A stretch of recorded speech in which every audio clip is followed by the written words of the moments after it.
अपने आप को शांत रखकर समय का फायदा उठा, खुद को बलवान बना, क्योंकि यह पूरी दुनिया मतलबी है, सब पैसों के लिए पागल है।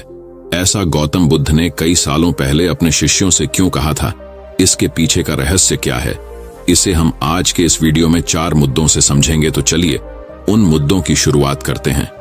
पहला मुद्दा, अपने विचारों से बनता है भविष्य। भगवान बुद्ध कहते हैं कि आज आप जो भी हैं वह आपके पिछले विचारों का परिणाम है। विचार ही वस्तु बन जाते हैं। इसका सीधा सा मतलब यह है कि हम जैसा सोचते हैं वैसा ही भविष्य का निर्माण करते हैं।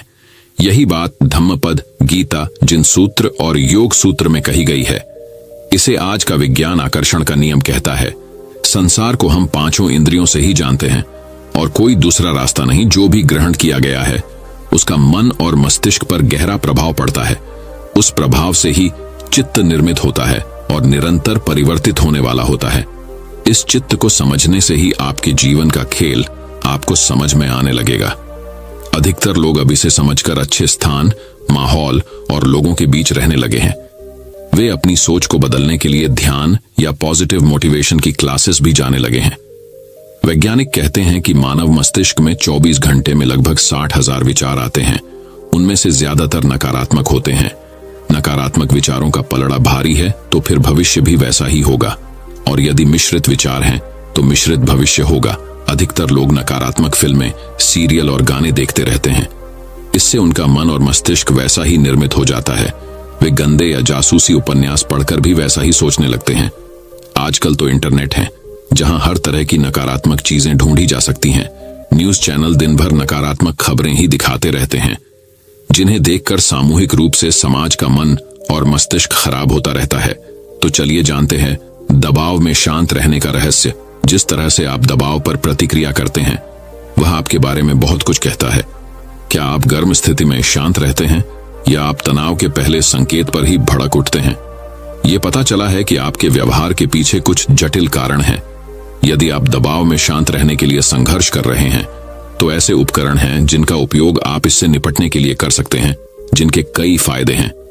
खासकर जब परीक्षाएं नजदीक आ रही हो, तनाव के प्रति हमारी प्रतिक्रिया किस कारण से होती है? हमारे जीवन में तनाव का स्तर बढ़ और घट सकता है। आखिर परीक्षाएं इतनी तनावपूर्ण क्यों होती हैं? बुद्ध बताते हैं, परीक्षा से पहले लगभग हर कोई घबराहट महसूस करता है।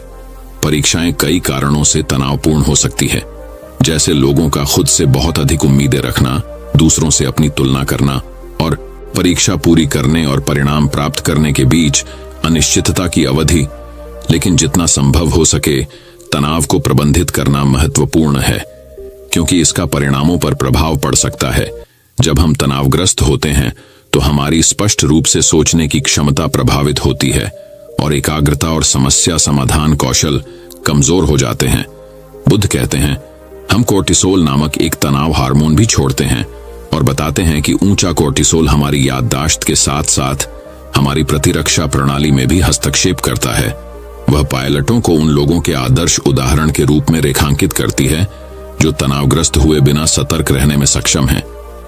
शांत रहने से वे सर्वोत्तम संभव तरीके से प्रतिक्रिया करने में सक्षम हो जाते हैं और दुविधा से निपटने के लिए चरण दर चरण प्रक्रिया से गुजरते हैं।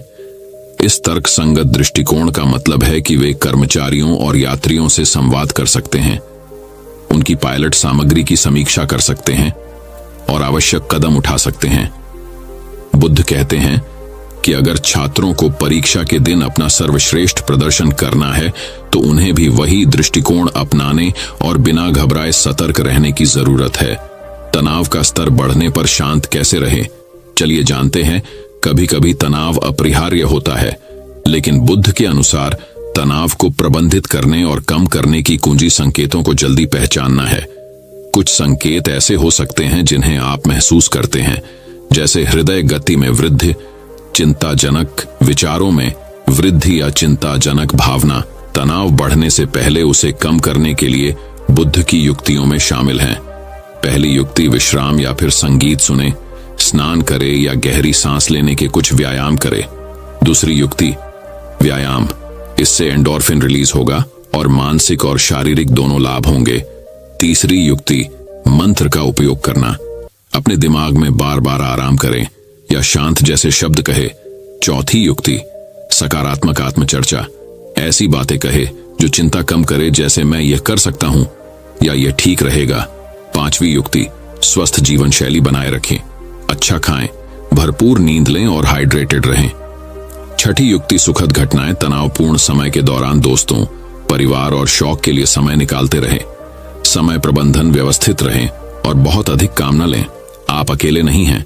जब आप तनावग्रस्त या अभिभूत महसूस कर रहे हों तो यह जानना महत्वपूर्ण है कि प्रबंधन में आपकी सहायता के लिए बहुत सारे संसाधन हैं।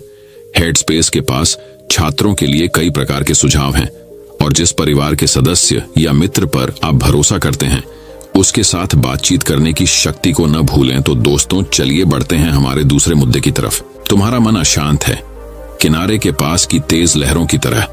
जितना अधिक हम मन के विरुद्ध लड़ते हैं, ध्यान और शांति उतनी ही कठिन होती जाती है। जब आप माइंडफुलनेस मेडिटेशन अभ्यास शुरू करते हैं तो आप उत्तेजित होते हैं, गतिशील होते हैं। आपके विचार लगातार इधर उधर घूमते रहते हैं। हो सकता है कि आप अपने जीवन में दर्द या आघात जैसी नकारात्मक चीजों के बारे में भी सोचना शुरू कर दें। अपने आप को जबरदस्ती चुप कराने की कोशिश में आप उन विकर्षणों और विचारों से लड़ने की कोशिश कर सकते हैं जो इसके चारों ओर घूम रहे हैं। अनुभव आपको डूबा हुआ और पराजित महसूस करा सकता है, क्योंकि मौन एक अप्राप्य लक्ष्य प्रतीत होता है। मौन ध्यान के लिए अपने मन को शांत करने का प्रयास तट के करीब लहरों से लड़ने की कोशिश करने जैसा हो सकता है। आपके दिमाग का स्वभाव विचार उत्पन्न करना है। सागर की तरह इसकी भी अपनी लय और प्रवाह है। इसका सम्मान किया जाना चाहिए, न कि डरना चाहिए या इसके खिलाफ लड़ना चाहिए। ध्यान में जब मन विचारों में ही उलझा रहे तो क्रोधित और निराश होना व्यर्थ है। ये बस अपना काम कर रहा है। उन विचारों से लड़ने की कोशिश करने से आपकी हताशा ही बढ़ेगी और संपूर्ण सचेतनता का अनुभव करने की आपकी क्षमता में बाधा आएगी। एक बार जब आप इसके खिलाफ लड़ना बंद कर देते हैं और इसे स्वाभाविक रूप से बहने देते हैं, तो आप अराजकता और विकर्षणों से परे अपने आंतरिक आत्म की गहराई में पीछे हटना शुरू कर सकते हैं। इसकी सभी अवस्थाओं में मन की सराहना करना, प्राइमर्डियल साउंड मेडिटेशन जैसी मंत्र आधारित ध्यान तकनीक का अभ्यास करने में आप अपने मंत्र को सहजता और आसानी से दोहराते हैं। मंत्र एक उपकरण है जो मन पर कब्जा कर लेता है, जिससे आप ध्यान में गहराई तक जा सकते हैं। मंत्र संक्षेप में एक विचार है जो अन्य विचारों को प्रतिस्थापित करता है। जैसे जैसे आप अपना मंत्र दोहराएंगे, आपके मन में विचार आते रहेंगे, लेकिन अगर आप उन्हें घटने और बहने देते हैं तो समय बीतने के साथ साथ आप एक शांत मन का अनुभव करेंगे। मौन ध्यान आपको आंतरिक शांति और खुशी प्राप्त करने के लिए अपने व्यस्त मस्तिष्क से जागरूकता लाने में मदद करेगा। सांसों की धीमी गति और मन की शांति आपको अपने भीतर सभी सुंदर चीजों को देखने के लिए स्पष्टता लाती है, क्योंकि आप पूरे ब्रह्मांड की पूर्णता का प्रतिबिंब बन जाते हैं। हालांकि गतिविधि में भी उतनी ही सुंदरता है जितनी शांत पानी में है। यदि आप मन की अशांति में उसकी सराहना करना सीख सकते हैं तो आप उसकी शांति का अनुभव करने के लिए तैयार होंगे। समुद्र की उथल पुथल सुंदर सीपियों, चट्टानों और समुद्री जीवों का उपहार लेकर आती है। मन की गतिविधि जब गहराई से देखी जाती है तो आपके लिए रचनात्मकता और समाधान ला सकती है। यह सब इस बात पर निर्भर करता है कि आप कहां स्थित हैं।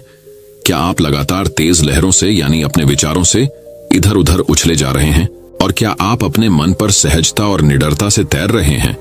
अपने ध्यान अभ्यास के माध्यम से प्राप्त मौन में निहित आपके लिए दैनिक जीवन की हलचल में एक नए दृष्टिकोण के साथ वापस कदम रखना आसान होगा। दूसरे शब्दों में, मन की मौन वापसी के माध्यम से आंतरिक शांति तक पहुंचना जीवन की खामियों को रोकने के बारे में नहीं है, बल्कि उन्हें एक नए दृष्टिकोण से गले लगाने के बारे में है। और आहत करने वाले शब्दों की बौछार के बजाय आप अपनी मां की आलोचना को अस्पष्ट पैकेजिंग में प्रेमपूर्ण चिंता के रूप में देखना शुरू कर सकते हैं। जाने दो और अपने भीतर के एसओ पर भरोसा रखो। अक्सर नए ध्यानी निराश होकर मेरे पास आते हैं क्योंकि वे मन को नियंत्रित करने या विचारों को दूर धकेलने की कोशिश करते हैं। उन्हें ध्यान करने के लिए बैठना कठिन और चिंताजनक लगता है। वे प्रयास करते रहते हैं और महसूस करते हैं कि वे कभी भी उस शांति तक नहीं पहुंच पाते जिसकी उन्हें तलाश है। मुख्य बात यह है कि मन को वैसा ही रहने दिया जाए जैसा वह है। जो जैसा है उसे वैसे ही स्वीकार करो। इसके साथ दया और करुणा का व्यवहार करें। एक बार जब आप ऐसा कर लेते हैं तो हो सकता है कि आप खुद को खुश और यह जो करता है उस पर हंसते हुए पाएं। कभी कभी हम जो जानते हैं उससे आगे बढ़ने से डरते हैं। अज्ञान डरावना हो सकता है। अराजकता में भी एक पैर जमीन पर रखते हुए भी हम सुरक्षित महसूस करते हैं। जाने दो और भरोसा करना सीखो कि मन से परे तुम्हारा आंतरिक आत्म तुम्हें वहां ले जाएगा जहां तुम्हें जाना है। इससे लड़ने के बजाय अपने आप को इसके द्वारा बह जाने दें और आप भी संपूर्ण ब्रह्मांड के प्रवाह और लय के साथ एक हो जाएंगे। अपने ध्यान अभ्यास में गहराई तक जाने और मौन ध्यान का पूरा लाभ उठाए। तो दोस्तों, अब चलिए बढ़ते हैं हमारे तीसरे मुद्दे की तरफ। किसी भी स्थिति में मन को शांत रखने का रहस्य। क्या आपको किसी एक चीज पर लंबे समय तक ध्यान केंद्रित करने में परेशानी होती है? शायद इस वीडियो के अंत तक पहुंचना भी एक संघर्ष होगा। आज की दुनिया ध्यान भटकाने वाली है, जिससे ध्यान केंद्रित करना और अपना सर्वश्रेष्ठ प्रदर्शन करना लगभग असंभव हो गया है। यह इस तथ्य से आसान नहीं है कि वे ध्यान भटकाने वाले फोन सूचनाओं के बारे में सोचें, इतने व्यसनी हैं। हालांकि हमेशा सक्रिय रहने की इच्छा से निपटने का एक तरीका है और यह आपको शांत दिमाग रखने और आपके समग्र स्वास्थ्य को बढ़ावा देने में मदद करेगा। मेडिटेशन शब्द लैटिन के मेडिटेटम से आया है, जिसका अर्थ है चिंतन करना। यह कई धार्मिक परंपराओं में हजारों वर्षों से प्रचलित है। माना जाता है कि आधुनिक पद्धति भारत में 5000 साल पुरानी है। माइंडफुलनेस मेडिटेशन एक प्रकार का ध्यान है जिसके लिए किसी धार्मिक या आध्यात्मिक विश्वास की आवश्यकता नहीं होती है। यह बस उस क्षण में पूरी तरह मौजूद रहने की क्षमता है।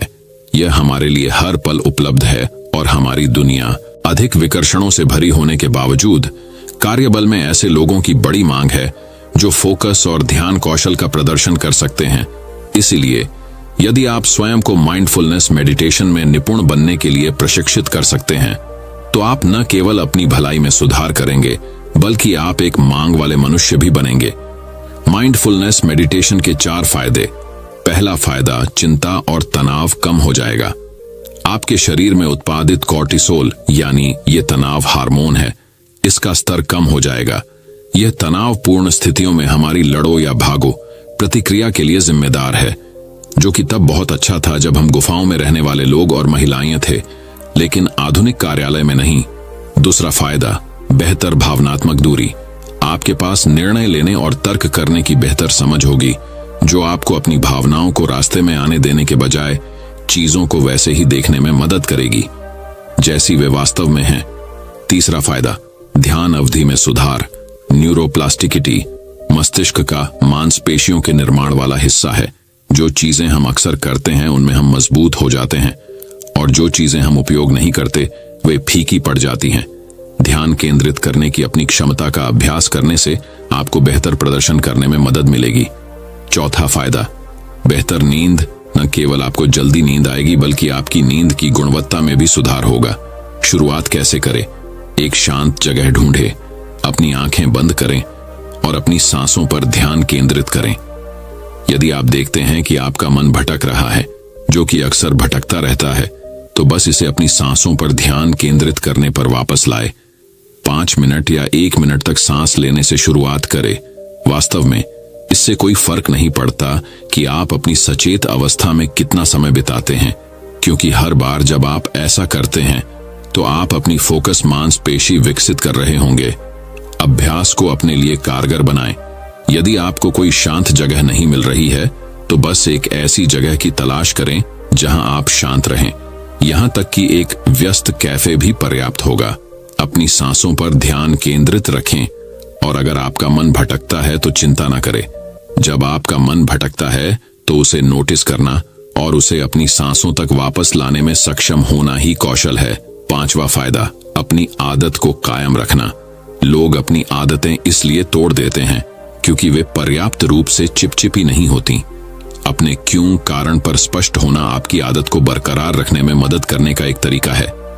यदि आप ध्यान करने के कारण यह वीडियो देखते हैं, तो यह आदत बहुत लंबे समय तक नहीं रहेगी। आपका क्यों अंदर से आना चाहिए। उदाहरण के लिए, मैं ध्यान करता हूं क्योंकि मैं अपने स्वास्थ्य को महत्व देता हूं, और जब मैं ऐसा करता हूं तो मैं खुश महसूस करता हूं और दूसरों के साथ बेहतर जुड़ाव महसूस करता हूं। अपनी आदत को कायम रखने का दूसरा तरीका कुछ बाहरी जवाबदेही रखना है, और यहीं पर मध्यस्थता ऐप्स विशेष रूप से उपयोगी होते हैं। वे आपकी प्रगति को ट्रैक करने और आपकी सफलताओं को लॉग करने में आपकी सहायता करते हैं। वे आपके अभ्यास को कुछ संरचना प्रदान करते हुए निर्देशित मध्यस्थता भी प्रदान करते हैं। ये दोनों चीजें आपको कुछ शुरुआती गति प्रदान करेंगी, जो आदत बनाने के शुरुआती दिनों में महत्वपूर्ण है। निर्देशित ध्यान आपके मस्तिष्क को ध्यान केंद्रित करने के लिए प्रशिक्षित करने में मदद करता है। छठा फायदा, श्रृंखला मत तोड़ो। जीवन हमारे रास्ते में ऐसी बाधाएं ला सकता है जो सबसे चिपचिपी आदतों को भी तोड़ सकती है। जंजीर तोड़ने पर बुरा मत मानना। आप अतीत को नहीं बदल सकते, लेकिन आप भविष्य पर ध्यान केंद्रित कर सकते हैं। बस अपना अभ्यास फिर से शुरू करें। यह याद रखें कि हर बार जब आप अभ्यास करते हैं तो आप अपने जीवन के सभी क्षेत्रों में उस सचेत दृष्टिकोण को लागू करने के लिए अपने दिमाग को प्रशिक्षित कर रहे हैं। तो अब दोस्तों, उम्मीद करता हूं कि इस वीडियो को सुनने से आपके जीवन में अच्छे बदलाव आए होंगे। आपको इस वीडियो से क्या सीखने मिला, ये कमेंट करके जरूर बताइए, और अपने परिवार, दोस्तों या आपके करीबी इंसान के साथ ये कहानी शेयर करके उन्हें भी इस ज्ञान से परिचित करवाइए। बाकी अगर आपको ये वीडियो दिल से अच्छी लगी हो तभी इस वीडियो को लाइक कर देना, और आपने अब तक इस चैनल को सब्सक्राइब ना किया हो तो चैनल को सब्सक्राइब भी जरूर कर देना। आपका हर दिन शुभ हो और खुशियों से आपका जीवन भरा रहे। धन्यवाद। नमो बुद्धाय।